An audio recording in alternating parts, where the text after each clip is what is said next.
Ils sont, eux, souvent sur les routes. Je veux parler des gens du voyage. On le sait, la ville de Namur souhaite depuis de nombreuses années offrir un espace d'accueil pour les gens du voyage. Un projet difficile à faire accepter à l'époque du NIMBY. Un terrain a finalement été retenu à Lives-sur-Meuse, mais c'est plus en amont, à Givet, que les Namurois ont visité récemment une superbe réalisation, de quoi les inspirer. Benoît Derue et Vincent Croisier étaient du voyage. On regarde le reportage.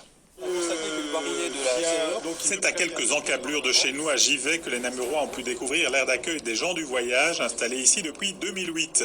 Cette infrastructure a été rendue obligatoire par la loi. Aujourd'hui en France, les communes de plus de 5000 habitants sont obligées d'installer une aire d'accueil. À Givet, c'est la communauté de communes qui a pris en charge sa construction. Une infrastructure qui peut accueillir 30 caravanes pour un investissement de 800 000 euros.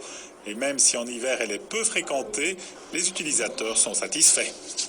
Ici, vous avez tout le confort, quoi. Ici, c'est vraiment le top. Ici, c'est vraiment bien. C'est vraiment beau. C'est un beau. Même les emplacements, elles sont bien grands. Tout, c'est vraiment ce qu'il y a de bien. Et c'est vrai que la qualité des infrastructures est digne d'un camping 5 étoiles. Chaque emplacement comporte une douche, 4 prises, un lieu pour faire la lessive, un raccordement électrique et un raccordement à l'eau. Bref, de quoi séjourner dans de bonnes conditions pour des tarifs démocratiques de 1,50 € par jour, auxquels s'ajoutent les consommations. Un employé municipal assure la maintenance et l'accueil. Il participe aussi à la qualité du lieu. Comme partout, il y en a qui sont un petit peu plus durs que d'autres. Mais quand on leur a expliqué, quand ils voient que c'est propre, que tous les jours on est à leur disposition, écoutez, je vous assure que c'est un plaisir de venir travailler tout le matin à l'aire d'accueil. Voilà autant d'éléments qui ont intéressé les Namurois venus dans le cadre de l'étude du projet prévu à Lives-sur-Meuse. Il y a beaucoup d'enseignements à tirer de l'expérience française.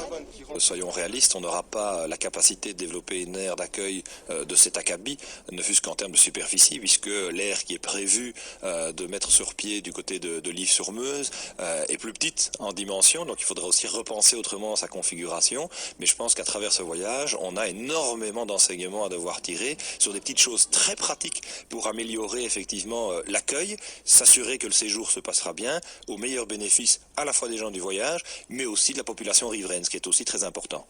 Et un élément rassurant à ce propos, c'est le peu d'opposition qu'a suscité le projet Givetois, comme le confirment les autorités. Ils avaient mauvaise réputation justement parce qu'ils s'installaient n'importe où. Mais du fait qu'au contraire, on allait les installer dans des lieux réservés, la population ne pouvait être que satisfaite, quoi. Et là, il n'y a eu vraiment aucune réclamation de personne. Voilà autant d'éléments qui plaident en faveur des dossiers wallons.